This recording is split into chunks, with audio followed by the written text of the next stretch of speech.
So, hi Wow Life, another video, another share guys, another POV. So, ngayon guys, walang iba, pag-uusapan natin ang EDSI. Yes na yes, wala namang nagbabago sa kanila, mahal pa rin nila yung isa't isa, of course. 'Di ba? Sigurado at siyang tunay. Anyways, bago ang lahat, don't forget to support and subscribe Kuya Val Santos Matubang at Idna Vlog Kalingap Rap at sa lahat ng Team Kalingap. Syempre guys, salamat sa support at pagmamahal nyo sa aming mga Kalingap reactors. Yes, hindi ko masisisi ang ibang mga EDSI fans na talaga namang ano sila, disappointed, malungkot, or like pakiramdam nila ano ano na lang, or kinalimutan ng EDSI. Ano ba yung pakiramdam na yan? Kasi dapat maghantay lang naman tayo kung kailan may EDSI, tapos dyan tayo manood, 'di ba? Ngayon, may nangyari siguro sa naging vlog nila noong nakaraan, kaya hindi nakapag-upload ng Friday until today, kasi ina-expect natin na sana today, pero wala pa rin. At lalong mas naging malungkot ang ibang mga EDSI fans nang sinabi ni Kalinga Pido na hanggang 79 na lang ang EDSI. Nako naman, hindi naman kayo, para kayong hindi nasanay kay Kalinga Pido, alam nyo naman yan.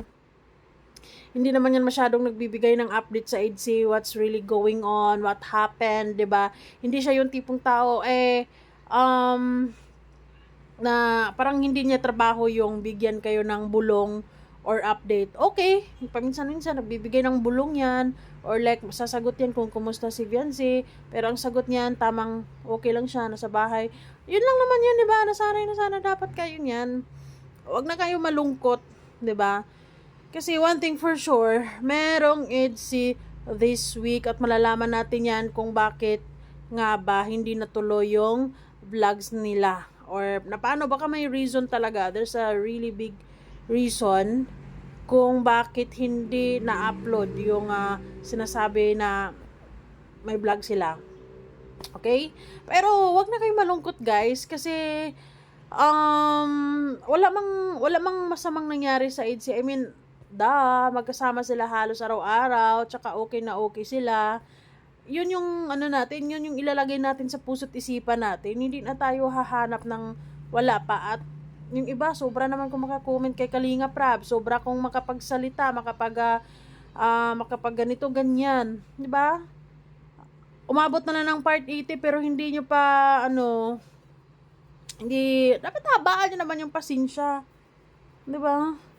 Tapos nakakasad lang dahil ang daming mga nagsasabi ng hindi maganda kay Kalinga Prab about sa baka pinababayaan na yung EDSI kasi meron ng bagong sikat.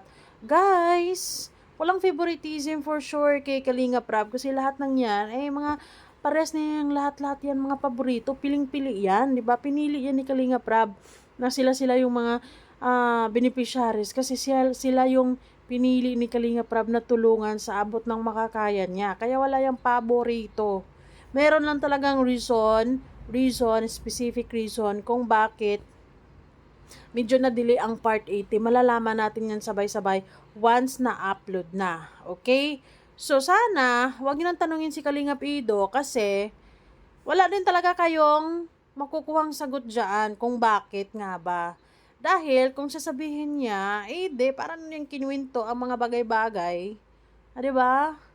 Parang niyang kinuwento na, ay ganito pala. At siya yung tipong tao, dapat kilala nyo na siya, na pagdating sa EDSI, hindi talaga siya parang nagbibigay ng clue or nagbibigay ng bulong. Oo, paminsan-minsan nagbibigay ng bulong, pero like to give you an information na to satisfy you, hindi siya ganon guys. Kasi sabi nga niya ng paulit-ulit, hindi niya beneficiary si Viancy. Kung ano man ang concern at pagmamahal na meron siya para kay Viancy, it's personal, 'di ba? At bilang respeto na lang din kay Kalinga Prab kung ano man ang niluluto nila about sa part 80, malamang hindi rin talaga sasabihin ni Kalinga Pido at kung sino pa man dyan. 'Di ba? Mindset ba? Mindset. Kaya sana sa mga EDSI fans, kalma. At syempre, ayun, ang dami namang mga episode dyan. Babalik-balikan natin yung mga nakaraan or sa mga uploads ni Kalingap Ido. Ito yung pagkakataon na talagang um, tataas yung mga views ni Kalingap Ido kasi 'di ba wala pang EDC Part 80. Pero sigurado ako this week meron na.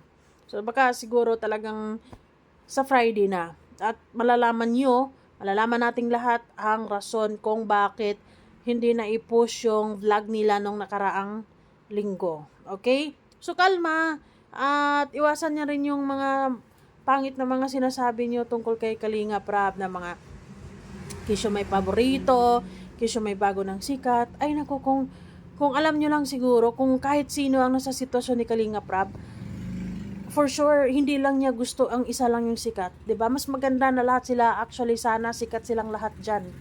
Pero syempre, may timing eh. 'Di ba? May perfect timing, may kanya-kanyang ano. Sa pagkakataong ito, talagang ang sikat dyan ay itong Big Four. 'Di ba? EDC, Jomcar, Danjoy, ni Chris. 'Di ba? Kasi para kasing it sounds like threaten yung ibang mga fans na hindi na para bang yung iba nagsasabi na hindi na yan i-upload ni Kalinga Prab yung part 80 kasi meron na siyang bagong paborito, mataas yung views, ganito ganyan. Guys, ang taas-taas ng views ng EDC. Ang dami-dami ng EDC fans. 'Di ba? Wala tayong dapat ikabahala pagdating sa views dahil lumalaban sa views ng EDC.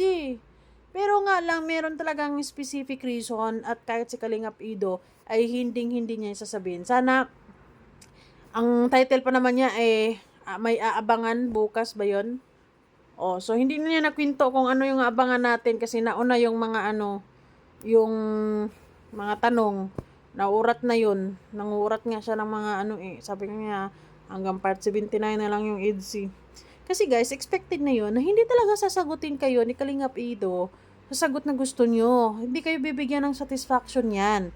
Kasi hindi niya concern at ayaw niya na manguna or pangunahan si Kalingap Prab. Or syempre, alam ni Kalingap Ido kung bakit. Malamang.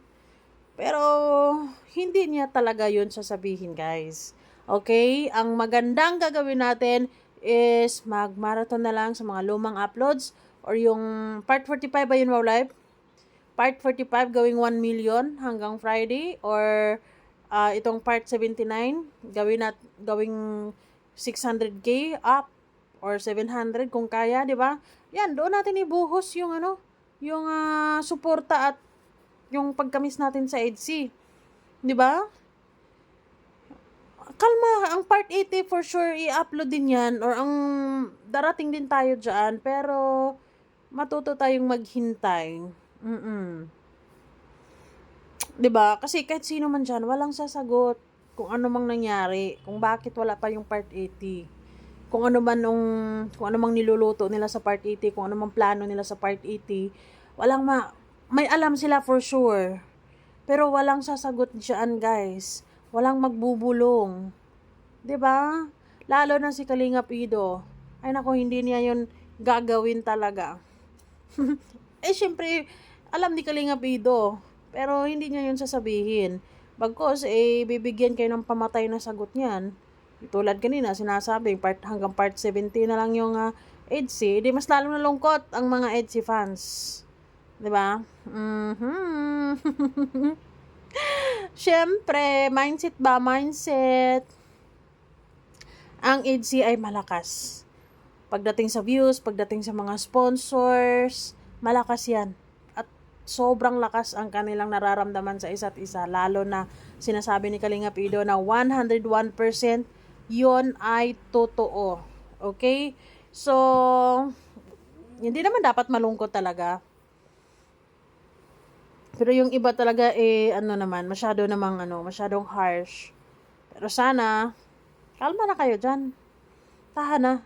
Diba? Magmarathon na lang sa kung anong episode ang goal ngayon.